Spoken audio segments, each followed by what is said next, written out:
না, অবভিয়াসলি দেখেন এই ম্যাচটা জেতার পরে মনে হচ্ছিল যে লাস্ট টি-20 আমি যেটা খেলেছিলাম ইন্ডিয়ার সাথে একটা ওয়ার্ল্ড কাপের ম্যাচ ছিল। এক ওভারে হয়তো 20 রান দরকার ছিল। তো আমি মনে হয় 15 বা 16 নিতে পারছিলাম। লাস্ট লাস্ট বলে হয়তো 6 হলে ম্যাচটা জিততাম। এনিওয়ে 6 হয় নাই, 5 রানে পরে হেরেছিলাম।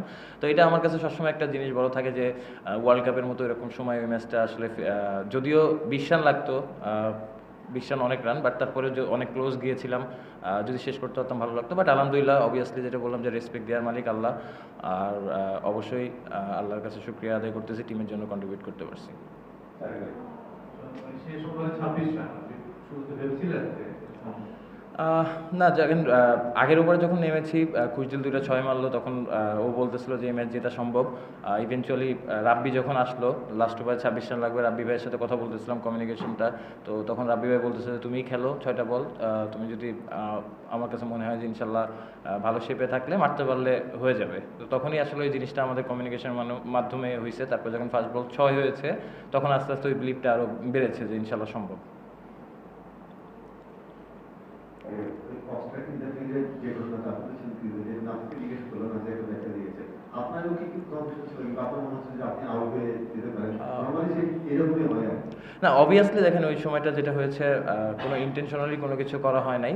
জিনিসটা আমিও রান নেওয়ার জন্য যাচ্ছিলাম। আর আমি চাচ্ছিলাম ওই সময় স্ট্রাইকটা নিতে। তো অবভিয়াসলি যেহেতু আমার সামনে এসেছে এবং আম্পায়ার যেটা বলেছে যে যার ক্যাচ হয়তো সে আউট, মানে সে আউট হবে। যদি বলটা মাটিতে থাকতো হয়তো মানে জিনিসটা অন্যরকম থাকতো। এয়ারে ছিল যেহেতু ক্যাচের অপশন ছিল এতে, বাট আমার কাছে মনে হয় যে আমি আমার ওয়ে চেঞ্জ করি না। আমি যে ওয়েতে ছিলাম, ওয়াইড ছিলাম, ওই ওয়েতেই আমি সোজা গিয়েছি 1 রানের জন্য। শেষ দুই বলে একটু চলছিল, মানে অফসাইড পুরোটা খালি করে দিয়েছিল। আর লাস্ট বলে লেগে পিছনে দিয়ে কোনো ফিল্ডার ছিল না। যখন এক বলে 2 রান লাগতো তখন দুই দুই নেওয়ার পরিকল্পনা ছিল নাকি বড় শট খেলারই পরিকল্পনা ছিল? না, বড় শটের পরিকল্পনা ছিল যে অবশ্যই আল্লাহর উপর বিশ্বাস রেখে যেটা হবে যে আমি ওইটাই চাচ্ছিলাম যে 1-2 ওইরকম কিছু না, যাতে যদি আমার জোনে পাই তাহলে ওভার বাউন্ডারি মারবো বা বাউন্ডারি হোক, এই অপশানেই যাচ্ছিলাম। ম্যাচের শেষে একটা ঘটনা একটু উত্তেজনা দেখলাম, এটা যদি বলতেন যে কি? এটা আমি খুব কাছ থেকে দেখি নাই, বাট আমি মানে আমিও এদিকে আসার পর দেখেছি। মানে শেষ পর্যায়ে যখন ব্যাক করছি আমি আসলে যাওয়ার পর হয়তো বুঝতে পারবো যে কী নিয়ে আসলে হয়েছে, বাট কিছু একটা হয়েছে। আমিও এটা দেখেছি, বাট আমি ছিলাম না ওখানে। ওদের মূল গোয়াতে তো শেষ হয়ে গেছিল, মেয়াজ নতুন নতুন বলে তৈরি করে ফেলো। মেয়াজকে দেখে কি একটু সাহস পাচ্ছেন যে ঠিক আছে চান্সটা সম্ভব?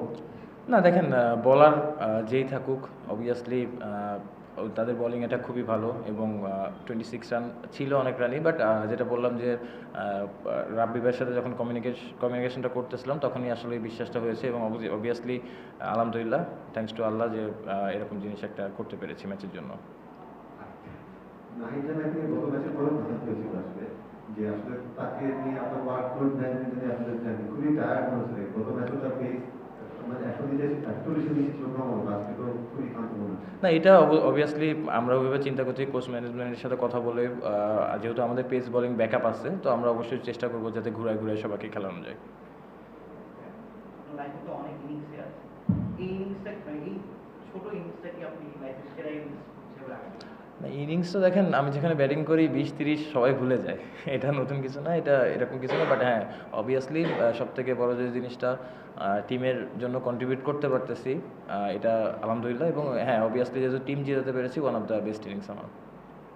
শর্ট ম্যাচে মোটামুটি সবই ছিল, দুই দলের ক্রাউডও ছিল, 200 কাছাকাছি রান, তারপর হচ্ছে ওভারে 3 উইকেট, অফস্ট্রাইক ফিঙ্গারপ্রিন্ট, উত্তেজনা, তারপর আপনার 30 রান দিলেন ফিনিশিং।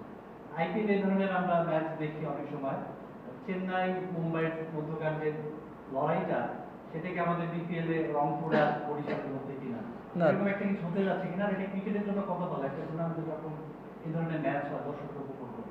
না, অবভিয়াসলি দেখেন রংপুর এবং বরিশাল, ওদের যে ক্রাউড আছে অবভিয়াসলি তাদের ক্রিকেটের প্রতি ইমোশন অনেক। আমি জানি যে হয়তো বরিশাল থেকে অনেকে এই খেলা দেখার জন্য এসেছে, at the same time Rangpur থেকে অনেকে ট্রাভেল করে এসেছে এই খেলা দেখার জন্য। তো অবভিয়াসলি প্লেয়ার হিসেবে আমাদের দায়িত্ব, রেসপন্সিবিলিটি মাঠে আমরা কীভাবে তাদের এন্টারটেইন করতে পারতেছি এবং তারা কতটুকু মজা পাচ্ছে। অবভিয়াসলি দেখেন বাংলাদেশের ক্রাউড অনেক বেশি ইমোশনাল ক্রিকেটের উপরে।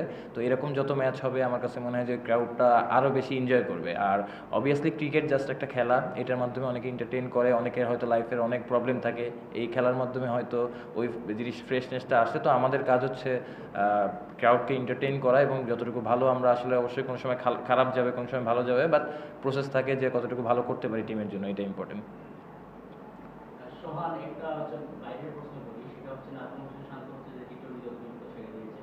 আর সবথেকে প্রশ্নটা করার কারণ হচ্ছে আশরাফুল ভাইয়ের সাথে কথা বলবো, উনি বলছিলেন যে টি-20তে আপনাকে একটু অধিনায়ক হিসেবে চাচ্ছেন। এখন যদি বোর্ড যদি আপনাকে অধিনায়ক হিসেবে চায় তাহলে আপনি কি প্রস্তুত কি আপনি কি চাচ্ছেন? আমি তো ভাই বিপিএল এ রংপুর রাইডার্সের ক্যাপ্টেন্সি করতেছি, ফোকাসটা পুরোটাই এখানে। হাফ অফ দ্য টুর্নামেন্ট আছি, long way to go, but obviously সবসময় ক্যাপ্টেন্সিটা এনজয় করি। এটা থ্যাংক ইউ ভাই।